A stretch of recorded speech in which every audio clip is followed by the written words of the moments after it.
जैसे मोहम्मद पैगंबर के बारे में चलता है कि मोहम्मद पैगंबर ने 9 साल की लड़की से विवाह कर लिया, आयशा से, ठीक। और उसी तरीके से चलता है भगवान राम के बारे में। अगर तुम एक पक्ष पढ़ो, भगवान राम ने 15 साल की आयु में 6 वर्ष की सीता से शादी की थी, पढ़ा नहीं होगा आपने।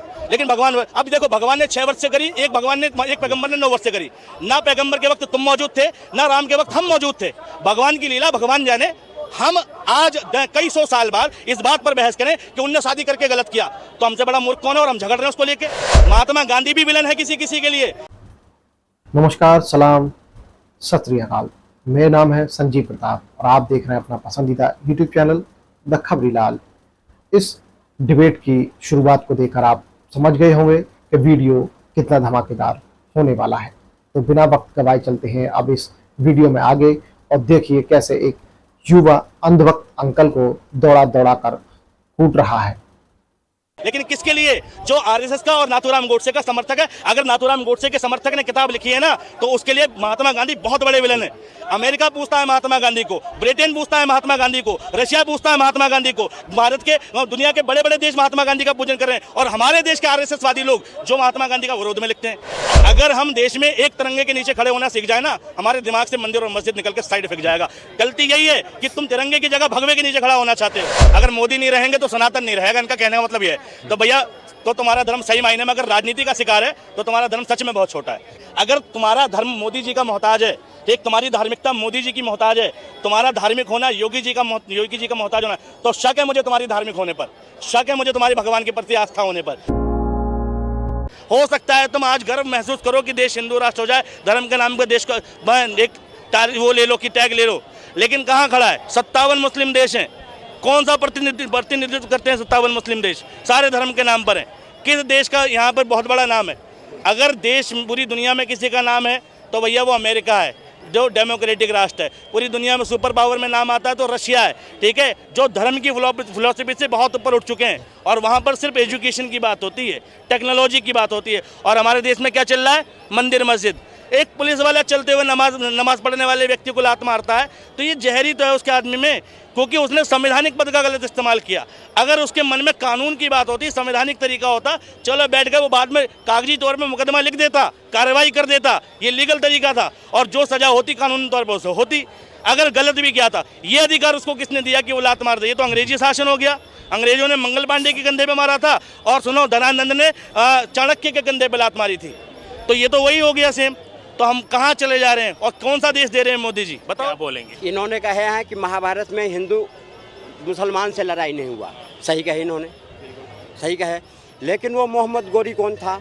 औरंगजेब कौन था? जो सुनो जो आकर के हमारे 500 हजारों साल पहले आकर के हमारे देश पर शासन किया, और शासन करने के बाद हमारे जो धरोहर थे हिंदुओं की, मंदिरें थी, सबको नष्ट कर दिया और उस पर मस्जिद की स्थापना करी। भाई, ऐसी बात नहीं है। कहना तो आसान है, लेक्चर देना तो आसान है, लेकिन उस पर सोचना और बात करना बड़ा कठिन है। आज अगर मोदी जी आए हैं, अब मोदी जी के शासनकाल में राम मंदिर बनी या कोई और मंदिर बनेगा, तो आपको परेशानी किस बात की है? और रही बात, सुनो ने, बहुत परेशानी किस बात? आपने कब कॉमनलबाज की राजनीति मोदी जी ने 10 साल में क्या किया है बताओ? अभी एक मुस्लिम था, मध्य प्रदेश का था, उसने कहा बहुत बढ़िया सरकार चली है, मोदी जी फिर जीत कर कहेंगे। क्यों? उसका विचार देश के प्रति सकारात्मक है, उसको अपनी कौम के नहीं, देश के प्रति सकारात्मक। ऐसी सकारात्मक सोच वाला मुस्लिम अगर देश में हो जाए तो गंगा जमुना बह जाएगी। लेकिन उसको बहकाने वाले ऐसे ऐसे लोग हैं जो मोदी जी पर आरोप तो लगा तो देते हैं, कॉमनल बार करते हैं, ये करते। वाह, आप मोदी जी की तारीफ करना शुरू कर दोगे, कह देगा कल से पत्थर मारो कमरियों पे, कह देगा नमाज पढ़ो रोड पे, और जो युवा को पत्थर देगा मारने के लिए, तब तो आप खुश हो जाएंगे। उनकी कोई तारीफ नहीं करता था, तारीफ कर रहा हूं, पहले कोई बुराई भी नहीं करता था। सुनो, तुम ये कह रहे हो मोहम्मद गोरी, औरंगजेब, मंदिर बन रहा, तो क्या दिक्कत है? चलो बता देता हूँ। भारत में है 2 मिलियन से ज़्यादा मंदिर, 20 लाख से ज़्यादा मंदिर हैं, 3 लाख से ज़्यादा मस्जिदें हैं भारत में, जो कि पूरी दुनिया में नहीं है कहीं भी। दोनों का डेटा पूरी दुनिया में, जितने इस्लामिक देश है उसमें इतनी मस्जिद नहीं है, और जितने हिंदू देश तो 2-4 ही हैं उनमें इतने मंदिर नहीं है। 20 लाख, चलो मस्जिदों में तो कोई चंदा पंदा का जो डेटा है वो ना के बराबर है और आता भी नहीं, लेकिन मंदिरों का डेटा ना। अभी 16,000 मदरसों को यूपी में बंद करने की चल रही है, वो 13,000, और वो फंडिंग कहाँ से? विदेशों से हो रही है। भाई क्या बोल रहे हो तुम? कहाँ से बोल रहे हो तुम? सुनो सुनो, कहाँ बोल रहे हो तुम? कुछ सोच समझ के बोलो, सोच समझ के बोलो। मस्जिदों में फंडिंग आती है, विदेशी फंडिंग आती है, ठीक है, सरकार उस पर मुकदमा करे, कार्रवाई करे, ध्वस्त कर दे। और कुछ भाई सरकार सो रही है, विदेशों से फंड आ रहा है तो बाहर से NFI आ रहा है, net factor income from abroad बोलते हैं। अगर विदेश से कोई इनकम आ रही है और वो सरकार की निगरानी में नहीं है, उस पर टैक्स नहीं जा रहा, तो भी सरकार का फेलियर है। एक बात।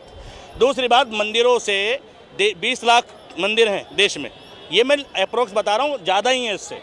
100 मंदिर ऐसे हैं भारत में जिसका बजट भारत सरकार से भी दोगुना है। भारत सरकार पूरे देश को चलाने के लिए जितना पैसा लगाती है उसका दोगुना बजट देश के 100 मंदिर, यानी हर एक मंदिर पे इतना चंदा आ जाता है, इतनी चढ़ाई आ जाती है। देश में हिंदुओं की संख्या 97 करोड़, फीसदी में आते हैं 80%, और 80% में गरीब हिंदुओं की संख्या 55%। उन हिंदुओं के लिए उस मंदिर ने, उन हिंदुओं के लिए सनातनी सत्य है ना, देश में सनातन की जय है, देश हिंदू राष्ट्र की ओर है। मैं बताऊं, उन लाखों रुपए के चंदे का गरीब हिंदू को क्या फ़ायदा मिलता है। और मैं कह रहा हूं, अगर वो मंदिर चाहे मात्र 3 महीने के अंदर देश के हर एक गरीब से गरीब हिंदू को करोड़पति बना सकते हैं, चाहें तो। मगर क्योंकि वो कुछ मंदिर उसमें सरकार के अधीन हैं, जिसमें सरकार पैसा डकार देती है, और कुछ उद्योगपति, ठीक, और देश में सारा पैसा सिर्फ चंद लोगों के हिस्से ही आता है, ठीक है। मंदिर से तकलीफ नहीं है, लेकिन मंदिर के नाम पर जो देश को ठगा जा रहा है उससे तकलीफ है, ठीक। अब रही बात इसकी, भाई मोहम्मद गौरी और दूसरी चीज़ें तुम कह रहे हो, मोहम्मद गौरी, औरंगजेब, पृथ्वीराज चौहान, ठीक है, शिवाजी, इन सब का झगड़ा राजनीतिक था, धार्मिक नहीं था। औरंगजेब ने मंदिर भी तोड़वाए, मस्जिद भी तोड़वाई, इतिहास पढ़ लेना। और किस लिए तोड़वाई? क्योंकि उसे पता होता था पहले के लोग मंदिर और मस्जिदों के नीचे खजाने छुपा के रखते थे। तो राजा को सिर्फ देश की इकोनॉमी, ठीक, पहले इकोनॉमी कैसे पता चलती थी? कोई भी राज्य स्ट्रॉन्ग कब होता था कि उसके पैसा तो चलता नहीं था, जिस पे जितने हीरे मोती जवाहरात होंगे और जितनी बड़ी सेना होगी वो उतना मजबूत शासक होगा। और ये मजबूती देश के मंदिरों में खजाने मिलते थे, देश की मस्जिदों में मिलते थे, क्योंकि भारत एक भैया सिंधु घाटी सभ्यता का देश है। यहाँ पर शुरू से मूर्तिकारिता चली है और शुरू से पूजन का चला है, तो ज़्यादातर खजाना मंदिरों के नीचे था, इसलिए मंदिरों की टूटने की संख्या बड़ी मात्रा में पाई जाती है, ठीक है। उसके पीछे किसी की धार्मिक भावना को ठेस पहुँचाना नहीं था, ठीक। अब रही बात इसकी, अरे आप बता देना, ठीक है। अब औरंगजेब एक राजा के तौर पर सोचता था, अगर औरंगजेब वास्तव में धर्म का विरोधक होता तो उस समय का वो क्रूर शासक था, ऐसा शासक था कि वो चाहता तो क्या नहीं करा सकता। एक झूठी अफवाह चलती कि 90 लाख हिंदुओं को जनेऊ जलाता था, ठीक है, 10 लाख हिंदुओं का, ठीक है, तब जाके वो शाम का खाना खाता था, ठीक है। जो भी है, उस टाइम पर टोटल पॉपुलेशन भारत की जो थी वो भैया 15 करोड़ थी, ठीक। और 15 करोड़ में औरंगजेब का जो शासन रहा है तक, ठीक है, 48-49 साल शासन रहा, ठीक। उतने साल में हिंदू बसता क्या? भाई फैक्ट पे आओ ना। भाई तुम जो किताबें पढ़ रहे हो वो कौन है? वो किताबें लिखने वाले RSS विचारक लोग। वो कौन है? वो हिंदू धर्म के अनुयायी लोग। वो कौन है जो दूसरे धर्म से नफरत रखते हैं? एक बार किसी सेक्युलर की किताब पढ़ना, एक बार देश के ओरिजिनल इतिहासकार की किताब पढ़ना, दिमाग से धर्म निकल के यूं भागेगा, ठीक है। उसकी किताब पढ़ो ही मत जो पहले से वाइज है, किताब उसकी पढ़ो जो इधर का है ना उधर का है, जिसने न्यूट्रल लिखा है। महात्मा गांधी भी विलन है किसी के लिए, लेकिन किसके लिए? जो RSS का और नाथूराम गोडसे का समर्थक है। अगर नाथूराम गोडसे के समर्थक ने किताब लिखी है ना, तो उसके लिए महात्मा गांधी बहुत बड़े विलन है, जबकि पूरी दुनिया जानती है। अमेरिका पूछता है महात्मा गांधी को, ब्रिटेन पूछता है महात्मा गांधी को, रशिया पूछता है महात्मा गांधी को, भारत के, दुनिया के बड़े बड़े देश महात्मा गांधी का पूजन कर रहे हैं, और हमारे देश के RSS वादी लोग जो महात्मा गांधी का विरोध में लिखते हैं। अब उनकी किताब पढ़ के कहो कि महात्मा गांधी ने देश का बंटवारा कर दिया, महात्मा गांधी ने नेहरू को जबरदस्ती बना दिया, महात्मा गांधी ने ये कर दिया वो कर दिया, ठीक वैसे ही गलत बात है जैसे मोहम्मद पैगंबर के बारे में चलता है कि मोहम्मद पैगंबर ने 9 साल की लड़की से विवाह कर लिया, आयशा से, ठीक। और उसी तरीके से चलता है भगवान राम के बारे में। अगर तुम एक पक्ष पढ़ो, भगवान राम ने 15 साल की आयु में 6 वर्ष की सीता से शादी की थी, पढ़ा नहीं होगा आपने, लेकिन भगवान, अब देखो भगवान ने 6 वर्ष से करी, एक पैगंबर ने 9 वर्ष से करी। ना पैगंबर के वक्त तुम मौजूद थे, ना राम के वक्त हम मौजूद थे। भगवान की लीला भगवान जाने।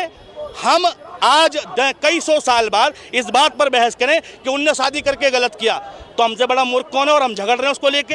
भाई उन्होंने उस हिसाब से जो बेस्ट होगा उस टाइम का उन्होंने वो डिसीजन लिया, महात्मा गांधी ने अपने टाइम का बेस्ट डिसीजन लिया। आज हम क्या डिसीजन लेते हैं? इतिहास, अगर किसी व्यक्ति को खुश रहना है तो वो वर्तमान में जिए, भूतकाल को, अपने बीते हुए समय को याद करके या तो इंसान बहुत ज़्यादा खुश होता है या बहुत ज़्यादा दुखी होता है। तो अगर हम पिछली घटनाओं को देखकर आज भी लड़ रहे हैं तो हमसे बड़ा मूर्ख नहीं है कोई। पीछे जो हुआ सो हुआ, किसी ने मंदिर तोड़ा, मस्जिद तोड़ा, लेकिन एक एक्ट भी है सुप्रीम कोर्ट का और कानून के अंदर है कि जो पहले से पहले हुआ सो हुआ, लेकिन 47 के बाद जो चीज़ जैसी है वैसी ही रहेगी, उसको नहीं छेड़ा जाएगा ताकि आगे झगड़ा ना हो। ये कानून इसलिए आया, लेकिन स्टिल ये सरकार आती है और ये पिछले गड़े में मुर्दे उखाड़ती है और देश में कम्युनलवाद बढ़ाती है। तो भाई गलती किसकी है? हमें झगड़ने की जरूरत नहीं है इन मामलों में। देश बड़ा है और देश में मंदिर मस्जिद की कोई हैसियत नहीं है तिरंगे के आगे। ठीक है, तिरंगा सर्वोपरि है और देश की सेना सर्वोपरि है। अगर हम देश में एक तिरंगे के नीचे खड़े होना सीख जाए ना, हमारे दिमाग से मंदिर और मस्जिद निकल के साइड फेंक जाएगा। गलती यही है कि तुम तिरंगे की जगह भगवे के नीचे खड़ा होना चाहते हो। मोदी की गलती है कि तुम तिरंगे से ज़्यादा बड़ा भगवे को मानने लगे हो। ठीक है, और कोई दिक्कत की बात नहीं है। परेशानी सबसे बड़ा इन्होंने कहा कि मंदिर पर में पहले मंदिर पर जो इतने आता है, ठीक है, हमारे जो मंदिर से आता है वो इनमें खर्च होता है, इन जैसे सोचने वालों को खर्च होता है, लेकिन इनके जो मस्जिद में आता है, वो मस्जिद में जो आता है वो पैसों कहाँ खर्च होता है? देश के जो आतंकवाद फैलाना, देश में अराजकता फैलाना। नहीं नहीं नहीं नहीं, सुन लो आप, सुन लो। हमारा अगर 1 रुपया कोई गरीब अगर कमाता है तो 4 आना उससे भगवान के नाम पर, ये हमारी आस्था है। अगर कोई 1 रुपया कमाता है तो भगवान के प्रति उसका इतना समर्थ है कि अपने देवता के प्रति, धर्म के प्रति, जो देश के प्रति इतना समर्पित है कि हम उसमें से हम मंदिर चढ़ाते हैं और उस मंदिर के पैसों से देश चलता है। संविधान में काम आते हैं चलाने में, लेकिन भी चलता मंदिर में नहीं, संविधान नहीं कहता हूँ मैं, देश चलाने के काम में तो आते हैं। आज सोमनाथ मंदिर से जितने भी पैसे आते हैं देश के काम में तो आते हैं, लेकिन इनके बड़े बड़े मस्जिद है या बड़े जितने भी हैं उससे। अच्छा, दूसरी बात तो आप सुनो, दूसरी बात तुष्टीकरण कि ये कांग्रेस शुरू क्यों की? उन्होंने जो मस्जिद के मौलवी थे उनको तनख्वाह दिया, क्या मंदिर को देते हैं? दिया कभी? तो किसने करा ये लो हमें? तो फिर रो क्यों रहे हो? आज अगर मोदी जी धर्म के नाम पर वोट मांग रहे तो फिर तुम्हारी बुखलाहट किस बात की है? फिर बुखलाहट किस बात की है? बुखलाना नहीं चाहिए ना। अगर आज 55 करोड़ हिंदू मैं गरीबी रेखा के नीचे हैं, देश में 55 करोड़ हिंदू हैं जो गरीब हैं, मैं उनके लिए रो रहा हूँ। मैं नहीं कह रहा मुसलमानों को। सुनो, अपने लिए रो, सुनो, उसके लिए मत रो। 1 मिनट, ये मंदिर में अगर चंदा आ रहा है, मैंने क्या कहा? मैंने ये नहीं कहा सरकार अंडर ले ले। मैं मंदिर चाहे तो जो 55 करोड़ गरीब हिंदू हैं जो रोजमर्रा की जिंदगी को परेशान है, उनको 1 महीने से 3 महीने के अंदर अमीर बना सकते हैं, करोड़पति बना सकते हैं। लेकिन आज तक कोई चैरिटी देखी क्या तुमने? धर्म रहेगा, सनातन रहेगा तो सब कुछ हो जाएगा, गरीबी से अमीर हो जाएंगे। लेकिन जब धर्म नहीं रहेगा, हम नहीं रहेंगे तो अचार डालेंगे उस चीज को। देश में धर्म जरूरी है भाई। इनका धर्म जो है नेताओं का है, नेताओं के पीछे चलता है। अगर मोदी नहीं रहेंगे तो सनातन नहीं रहेगा, इनका कहने का मतलब ये है। तो भैया, तो तुम्हारा धर्म सही मायने में अगर राजनीति का शिकार है तो तुम्हारा धर्म सच में बहुत छोटा है। ठीक, क्योंकि धर्म राजनीति के पीछे नहीं चलता। धर्म के पीछे राजनीति चल जाए अलग बात है। धर्म बड़ा है मोदी जी से साहब, बहुत बड़ा है। और धर्म मोदी जी के आने, अगर तुम्हारा धर्म मोदी जी का मोहताज है, ठीक, तुम्हारी धार्मिकता मोदी जी की मोहताज है, तुम्हारा धार्मिक होना योगी जी का मोहताज होना, तो शक है मुझे तुम्हारी धार्मिक होने पर, शक है मुझे तुम्हारी भगवान के प्रति आस्था होने पर। क्योंकि तुम्हारी आस्था धर्म के प्रति नहीं है, तुम्हारी आस्था देश में राजनीति के प्रति है, कम्युनलवाद के प्रति है। जो धार्मिक होगा वो मोदी नहीं होगा ना तो भी धार्मिक होगा। बहुत साल पहले अल्लामा इकबाल ने कहा था, गुर्बत में हो अगर हम रहता है दिल वतन में। जरूरी नहीं है कि वतन को रखने, दिल में रखने के लिए हम हिंदुस्तान में ही रहें। ठीक, कहीं पर भी रहें, किसी भी हाल में रहें, हर हाल में वतन दिल में रहेगा। धर्म है ना, तो धर्म का मतलब है चैरिटी, धर्म का मतलब है मॉरलिटी, धर्म का मतलब है अच्छाई।